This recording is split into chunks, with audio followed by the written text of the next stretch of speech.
ओम नमो भगवते वासुदेवाय। श्रीमद्भगवद गीता साधक संजीवनी अध्याय 8 श्लोक संख्या 9 संबंध। अब भगवान ध्यान करने के लिए अत्यंत उपयोगी सगुण निराकार परमात्मा के स्वरूप का वर्णन करते हैं।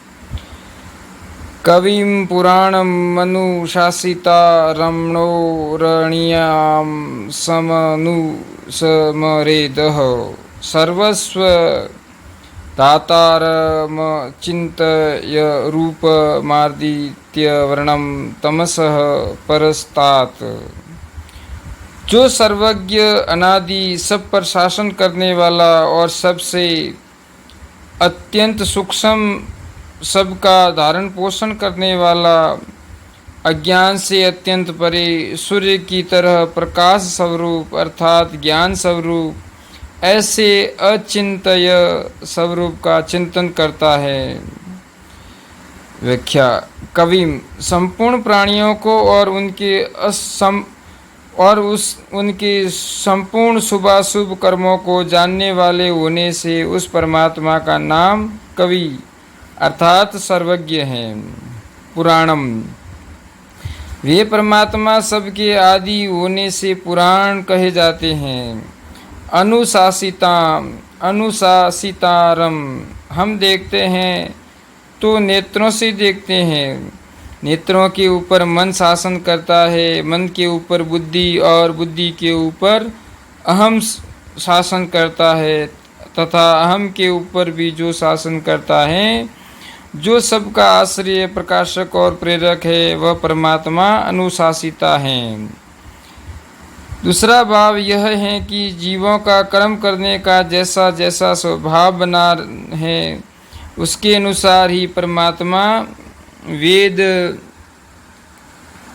शास्त्र, गुरु, संत आदि के द्वारा कर्तव्य कर्म करने की आज्ञा देते हैं और मनुष्यों के पुराने पाप पुण्य रूप कर्मों के अनुसार अनुकूल प्रतिकूल परिस्थितियाँ भेजकर उन पुरुषों को शुद्ध निर्मल बनाते हैं। इस प्रकार मनुष्यों के कर्तव्य अकर्तव्य का विधान करने वाले और मनुष्यों के पाप पुण्य रूप पुराने कर्मों का फल देकर नाश करने वाले होने से परमात्मा अनुशासिता है।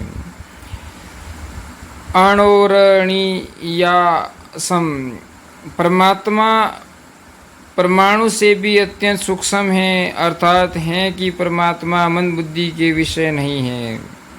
तात्पर्य है कि परमात्मा मन बुद्धि के विषय नहीं है। मन बुद्धि आदि उनको पकड़ नहीं लेती। मन बुद्धि तो प्रकृति का कार्य होने से प्रकृति को भी पकड़ नहीं पाते। फिर परमात्मा तो उस प्रकृति से भी अत्यंत परे हैं। अतः वे परमात्मा सूक्ष्म से भी अत्यंत सूक्ष्म और सूक्ष्मता की अंतिम सीमा है। सर्वस्व धातारम, परमात्मा अनंत कोटि ब्रह्मांडों को धारण करने वाले हैं, उनका पोषण करने वाले हैं। उन सभी को परमात्मा से ही सत्ता स्फूर्ति मिलती है। अतः वे परमात्मा सबका धारण पोषण करने वाले कहे जाते हैं। तमसः परस्तात्, परमात्मा अज्ञान से अत्यंत परे हैं, अज्ञान से सर्वथा रहित हैं, उनमें लेस मात्र भी अज्ञान नहीं है।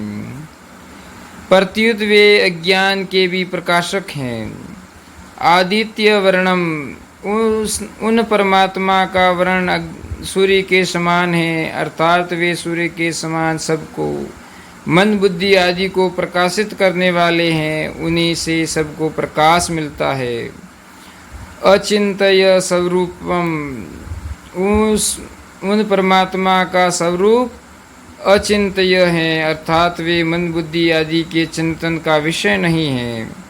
अनुसिमरेत, सर्वज्ञ, अनादि, सबके शासक, परमाणु से भी अत्यंत सूक्ष्म, सबका धारण पोषण करने वाले, अज्ञान से अत्यंत परे और सबको प्रकाशित करने वाले सगुण निराकार परमात्मा के चिंतन के लिए यहाँ अनुस्मरेत पद आया है। यहाँ अनुस्मरेत कहने का तात्पर्य है कि प्राणी मात्र उन परमात्मा की जानकारी में है, उनकी आज्ञा के बाहर कुछ है ही नहीं, अर्थात उन परमात्मा को सबका सिमरण है। अब उस परमात्मा के बाद मनुष्य उन परमात्मा को याद कर ले, उस सिमरण के बाद मनुष्य उस परमात्मा को याद कर ले। यहाँ शंका होती है कि जो अचिंत्य है उसका सिमरण कैसे करे। इसका समाधान है कि वह परमात्मा तत्व चिंतन में भी नहीं आता है। ऐसी दृढ़ धारणा ही अचिंत्य परमात्मा का चिंतन है। परिशिष्ट भाव। परमात्मा को कवीम कहने का तात्पर्य है कि उसके ज्ञान के बाहर कुछ भी नहीं है। पुराणम कहने का तात्पर्य है कि वह अनादि है, काल से भी अतीत अर्थात काल का भी प्रकाशक है। अनुशासितारम कहने का तात्पर्य है कि सब स्वाभाविक ही उसके शासन में है, वह जीव और जगत दोनों का ही शासक है। शरम प्रधान मृताक्षरम हरः शरात्माना विशते देव एक श्वेतर उपनिषद। प्रकृति तो विनाशशील है और जो इसको भोगने वाला जीवात्मा अमृत स्वरूप अविनाशी है। इन दोनों विनाशशील और अविनाशी को एक ईश्वर अपने शासन में रखता है। दातारम कहने का तात्पर्य है कि वह परमात्मा सबका पालन पोषण करने वाला है। आदित्य वर्णम कहने का तात्पर्य है कि जैसे सूर्य में स्वतः स्वाभाविक नित्य प्रकाश रहता है, ऐसे ही परमात्मा में स्वतः स्वाभाविक नित्य ज्ञान बोध रहता है। वह परमात्मा ज्ञान स्वरूप है और सबका प्रकाशक है। तमसः परस्तात् कहने का तात्पर्य है कि वह परमात्मा अज्ञान से अर्थात अपराध से अत्यंत परे है। क्षमात शरमित मति तो अहम। बोलिए भक्तवत्सल भगवान की जय। अगर मित्रों आपको ये वीडियो पसंद आया हो तो इस वीडियो को लाइक करना और ऐसे ही सत्संग वीडियो सुनने के लिए चैनल को सब्सक्राइब करना और शेयर करना।